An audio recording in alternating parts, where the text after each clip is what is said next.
Right, so we've now got to a stage where we've nearly finished the actual silo itself. As you can see, Pat's painted the concrete, all the bits of green and everything which is on the original building. This part we've made into the office. This part inside is the crusher. We've got a bit more detail to put in there. If you come round to this side, I'll close that back up because this is where the ladder goes. So we've made one, we've got another one to make, and a ladder to go down in the middle. And that's the main silo bit done. We've got some railings to put round, and we've actually finished with that. At the back is the lift, which takes the chalk straight up into the silo, which is already pre-crushed then. So what we've got here, these were the original lime kilns, which we just took one side of the actual chalk silo itself. So what we propose to do is we're going to make these two silos. Obviously, when you look at where these are, they're actually sort of dug into the quarry, and at the top end of this, it's sort of level with the quarry. So what they're doing is just shoveling chalk into the top, and inside here there's like a fireplace. I didn't go into these because I didn't like the look of the brickwork. I only took a couple of pictures because it's pretty straightforward. There's a little shed type place, I would imagine, for, don't know what it'd be for, to store shovels or whatever to store in there. So it's just took 3 big concrete buttresses and a wall. So what we're proposing to do, we're going to make this probably about 10 centimetres deep, and then put a brick back on it, because at the end of the day, on any model railway, you haven't got the space to include a quarry at the back of this. So we're just going to use it like a backdrop in our chalk silo area. I've just made these in 5mm Formex. They're just pure concrete looking at it. There's no lines in them, just a concrete buttress. So I've not been bothered about the tops being exact because it didn't look as though there was. I'm going to face these off. Like I say, we're going to make this 4 inches deep. So we're going to make a brick panel to fit on like so. So it'll be that deep. We're going to put on the top a concrete top, and we'll put holes in it, or circles, as though that's where they'd be tipping the actual chalk into this part, so they could heat it up. We're going to face these out with bricks, and we're going to try and put an earth at the back. I'll have a look on the site. There was a chap who'd been in some kilns on the, I think it's Millington. There's some kilns on there, and he'd actually been inside one of these, and I'll look in there how it looks, so I can make the fire look very similar in there. Right, these are the buildings. We should have really had it outside where we could have shown you where it was in position, but it's raining today, so we can't. So what we've got now is, this is another set of little offices. We think we're going to use this one as a like a little boiler room to heat for the coal and what have you, to keep the office warm. We've got the actual chalk kilns. Now this is where they made cement and they made limestone. So what they'd do is they'd fill these with chalk and coal.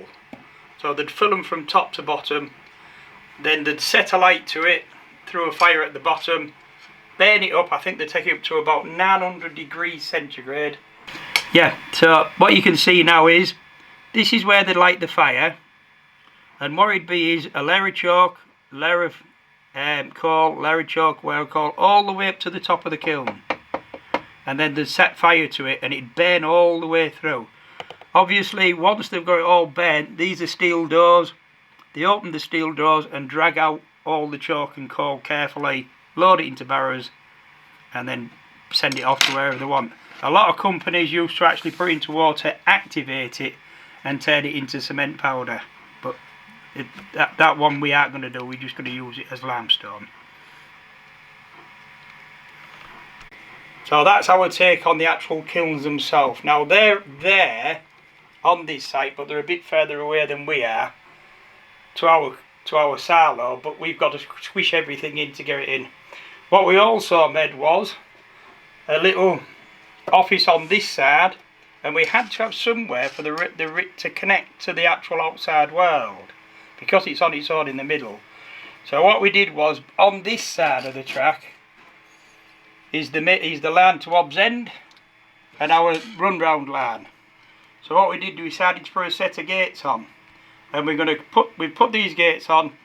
We made a little hut. We're going to make a little, what you call it here, little weighbridge, and just add a bit of detail. We made the gates out of Formex. What we're going to do is put this on YouTube how we made these. Right, so what I've done is we've now got to make another set of ladders. So I'm just going to mark these out and put these on. I've also got to make a ladder which goes straight up from the bottom, from the actual railway track up to the first stage. So what I'm doing now is I've cut and marked them together.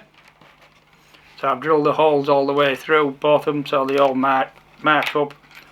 I'm then going to glue pieces of brass wire into each one, like so. Glue it all the way along, and then turn it over and do the other side. So I'll show you that bit shortly. The next stage was the actual staircase.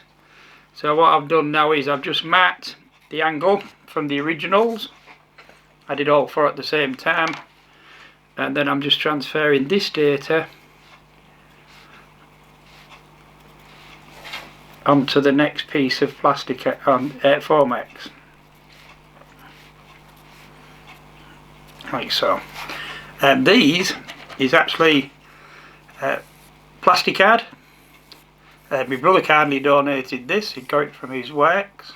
So we're going to give it a bash, see what it's like. It's a little bit thicker than the others I've used. So what I've done now is transferred them onto there, obviously the other way around.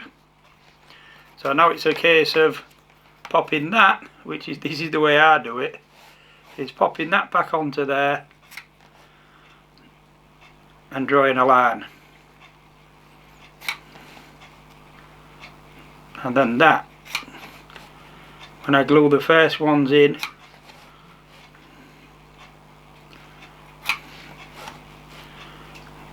should go pretty steady and pretty parallel.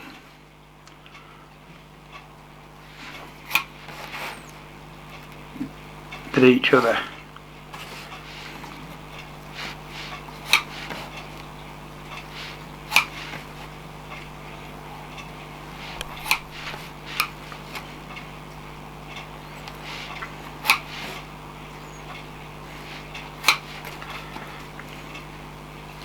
I've made this so it's a little piece longer than what I need. I'd rather just trim it down when I've got to the end than make it one shot and think, how do I get around that bit? So I tend to do it the other way. So that's me, the actual staircase marked out. I then want to do it the same. So what I'll do is I'll measure these. They're 1.5 inches, and the depth wise I made them 5/8. So what I'll do then is go a piece of Formex. I've got some there. Let me have a look, see if I've got a little piece. No, it's about 1.5 inches. Yep. I must have cut one ready. I do remember cutting it beforehand. So what I'll do now is just literally mark this in 5/8. This improves your skills with your brains, makes your brain work when you're looking at numbers and calculating them as you're going along. This is a good thing for old age. Makes me think.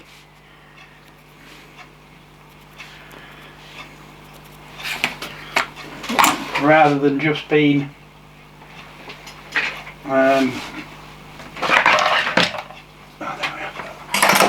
get me a little squirt. Oops. That one's got a little dent in the end. I knew there was a reason I didn't use it that often. And I had to ground that off.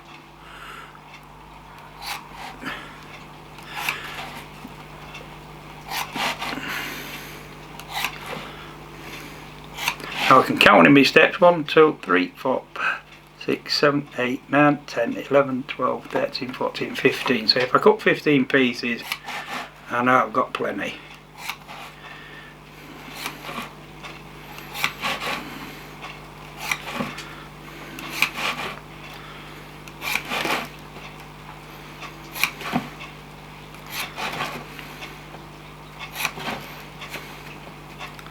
I'll bet that in 15, but I bet it's near. 1, 2, 3, 4, 5, 6, 7, 8, 9, 10, 11, 12, 13, 14, 15, 16. Getting good in my old age. Then what I do then is, because I did a round edge on the front of the step, I ain't bothered about the back. So each one I did, I'll just bring that up to there. Before I cut it off, just quickly turned it. Bit of red step in that one. That's obviously been a board from somewhere, and then cut it off.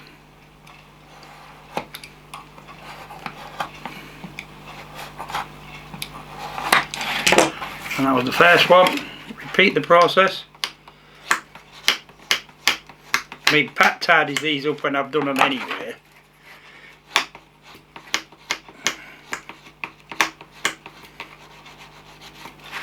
Same again.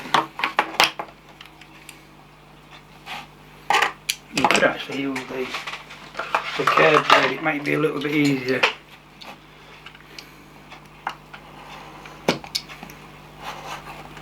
Yeah, use the curved one, it does make it simpler. Same again.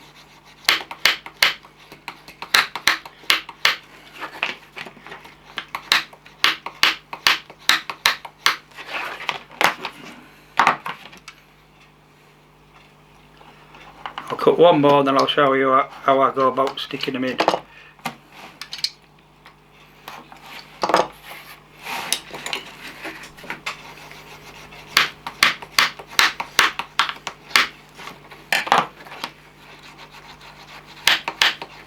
I mean, you can do this as a secondary thing. You could cut them all off and then do it, but I just think it's easier as you're going along just to mark them all. Right, so that's that piece. So what I do then is, you decide this is obviously the bottom.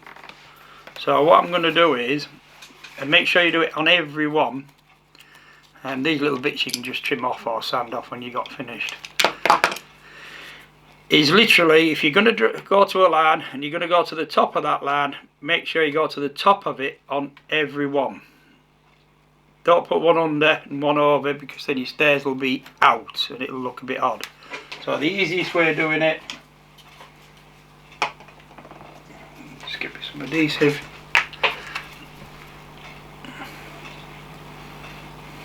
Is pick which way you want to go. I'm going to go one above so I can see it. Put it right to the very back edge and just stick it on. It'll square itself up. You could use a square if you wanted. I don't think it's necessary, because as you push them all on, they'll all come back into line. But if you wanted to do that while it dried, that'll also work. So you just work your way along. The next one, you don't want a lot of super glue. Super glue likes to stick with a minimum amount. I'd help if I could see it. That's it. So again, to the back edge, I go above the line and sticking that one on. That's it. Don't fight it. Don't try and mess about with it.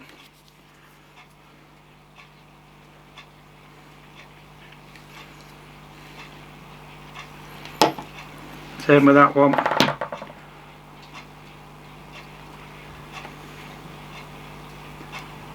And just go like that. And one more, I'll do one more, then I'll cut the rest off.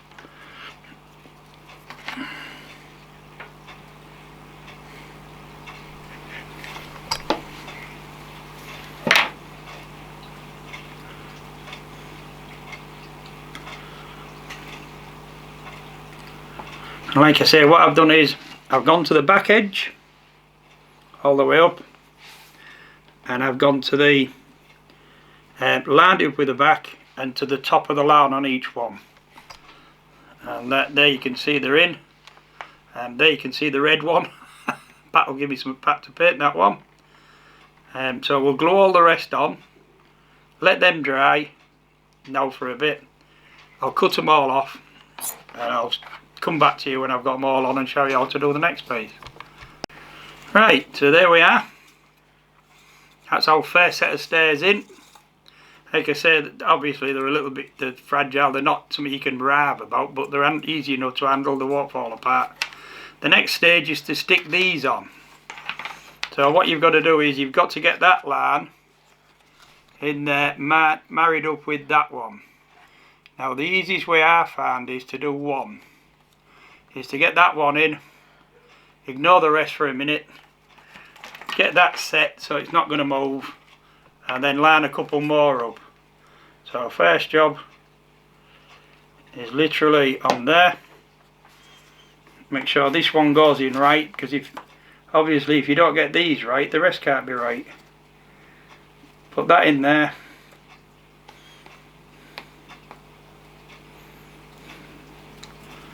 There's one. I'll just give this a little squirt with the activator just so it don't keep you waiting too long. And then swing round to the next one. And then just ease it in. Like so. So you've got a line there. And that tells you, even though you're pulling it, just go for it. I mean, when you glue them on, is that one bent slightly, but when we glue it to the wall, which it will glue slightly to the side of the wall to give it a bit more strength, it'll straighten it back up. So there we are, we've got them both in line. So now it's just a matter of working your way down, a bit of glue on each step, pop in position. Make sure you get in the right place when you put an activator on, like I've just done.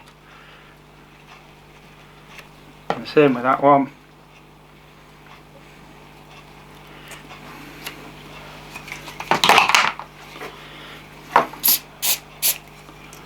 Like that will glue them.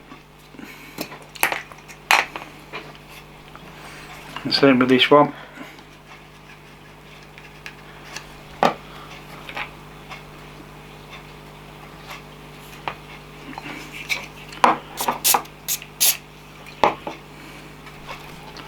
This just makes it a bit quicker, that's all.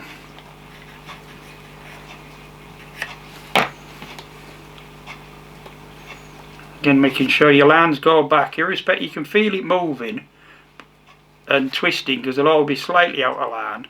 But the answer is to put them back where they should be on the line. You don't think, oh, that's not nowhere near there, I'll just leave it there. Now put it in place. Same with that one.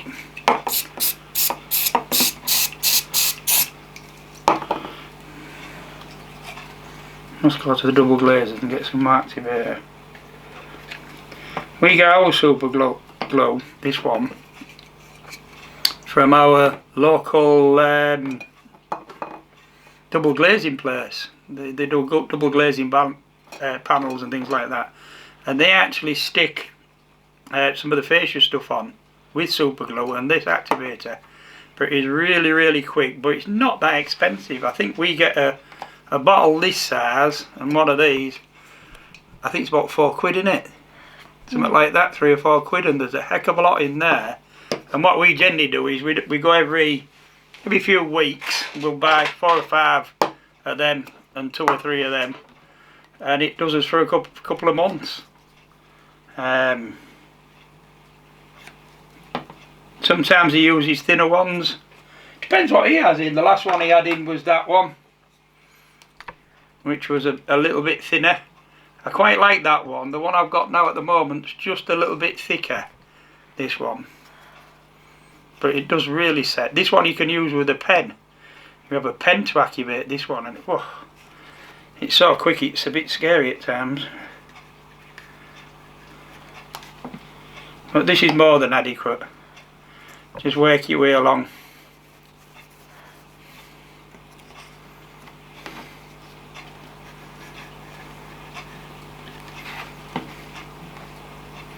And so you don't need a massive amount of glue.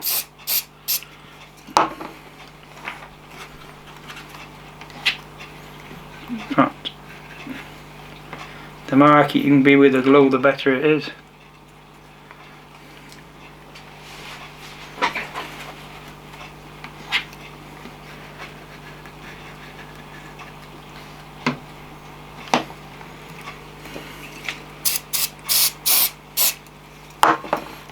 And there we are, one staircase, as simple as that. And that's all it is 3mm Formex. These bits is just that it was on a board what we'd got from our local printers. We got some old boards, we found them in the skip, and I've used them as well. So it's virtually cost us nothing to make this ladder 5-minute job. And what we'll do now is we'll cut that to length. Obviously we've made it a lot higher, so we can cut that now to suit wherever we are on the next stage, and we'll go from there. Right, so what I'm going to do now is put the ladder together. This goes dead straight from the bottom upwards, so it does stand in a vertical. So the easiest way of doing this is we've marked out each one at 3/4. We think that fits our little guy. 3/4 looks about right for him to climb up them. So we keep one of these as a testing so we know what we're doing. Little tip for you. I'm going to super glue these in. Now if I super glue that to here, I will actually stick it in. This, I've got a piece of Formex, a bit of old scrap, and it's still got the blue backing paper on, or white, whatever colour your Formex backing paper is, just leave it on.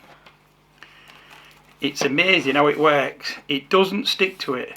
Super glue doesn't stick to this, so go down, a blob in each one. I'll do 3 or 4 just to start us off, and literally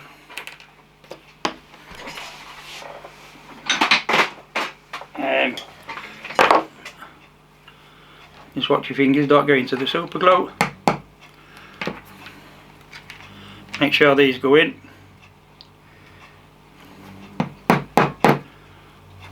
Into the right hole, of course, not into the plastic card. That's it. I'm doing this because you can feel it better, in my opinion.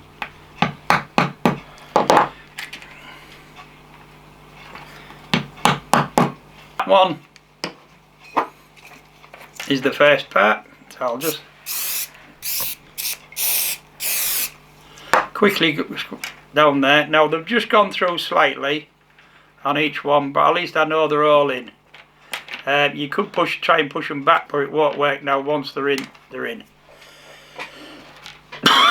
So what we do now, and see how it didn't stick to that, the super glue on there, which clever how it don't stick. It amazes me. So what you've got to do now is do it in reverse.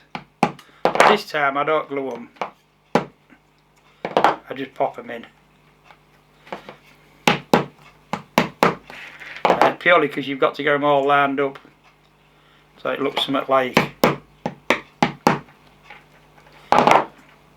And it doesn't matter how accurate you snip these off, you never get them exact.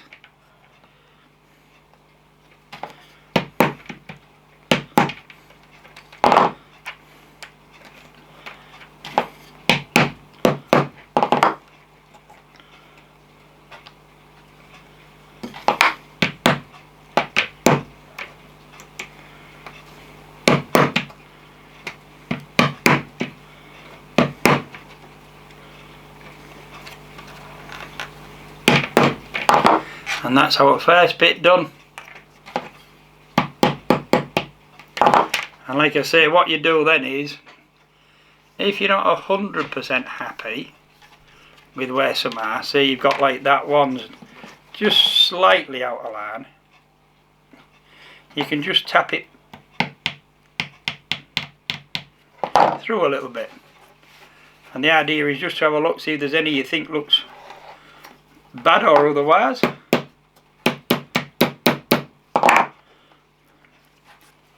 You need a pair of pliers just to pull that in.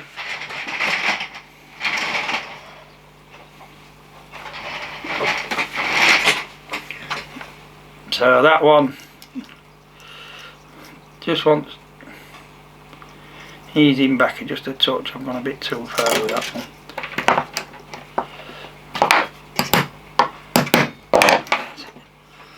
That's it. They're always going to have little bends in them. It's just as close as you can get them. And there we are. That's our ladder. So what I do then is literally in reverse is go along and a blob of super glue on each one. Sometimes you find the thinner ones the better for this. This is a little bit thick, but once you activate it, it'll run into all the little gaps. We don't actually have anybody climbing up it. Unless mice go up on a night when we're not here.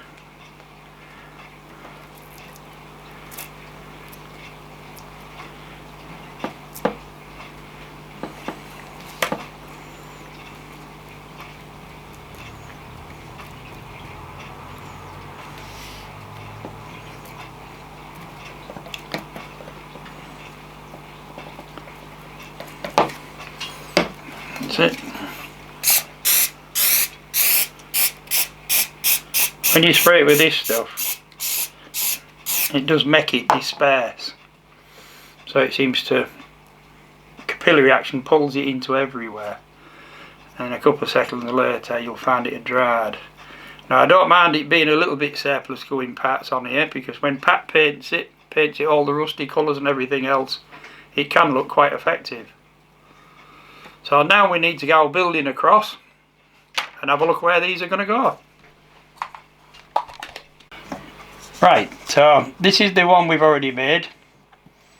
So we've not stuck that in. Like I say, what we'll do is I put some brackets so it fastens to the wall, and we'll glue it to the side of there and to the bottom so it keeps it nice and solid. The next one, like I say, from that angle goes like that, and that goes there. So we're going to mark it so we've got that step roughly in line. It will go down and push over like so. So we'll mark that one. So that's the one we need to cut off, which is there. So we'll cut that off. The next part, so if I put that back there, you can see where that's going. That's going there like so. This one is going in here. This one goes alongside of there. Now we could put it right to the wall, and that will give you some width, something to glue it to it, although there's a bracket there so you can't really do that, or you put it in the middle like it is. So we'll pop it in the middle. No version, the actual building itself, it's there like so. But there's like I said before, there's an office in the middle, and they've got it into the middle of the office. Well, we hadn't space, so we've had to a little bit of an adaptation. So it's going to go there. It goes straight, and we'll just make a bracket to fit that on. So it goes there. Right, this is the silo now in position. We've got this is the main tower. That's the office or the workings for this. So what had happened is chalk in real big lumps would go through into the crusher. We haven't quite completed that bit yet, but we've got some wagons coming, what are side tippers. So that's where it'd go in as great big lumps. It'd be crushed, taken back up into these, and then back into these as a finer stone. So it'd be crushed quite small actually. So we've got the wagons, so what we're going to do is take out these inserts. It's based on the one at Warren Percy, But what we did is we have a local quarry near us at South Cave, and we went up there and actually got ourselves some big lumps of chalk, so we've got proper chalk from a proper quarry. So we're going to not fill them, but put insets in and make them look as though some of them's full and some aren't. Right, and this is the other side of the silo. As you can see, it's quite a tall building. There's like an office part at the top with a staircase that goes all the way to the bottom, and then there was a ladder at the bottom. We tried to copy as near as we can. Obviously we've got to change it slightly to make it fit. But the man at the top is a chap from Motley Miniatures, so that gives you an idea of the scale of it.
Right, so as you can see, it's out in the garden now. Now it's all been varnished with a matte varnish. Like I said, we've sprayed the windows as well to give them a mucky look rather than being absolutely crystal clear. We think it adds to the buildings. We've lights to put in, with the crusher part to do.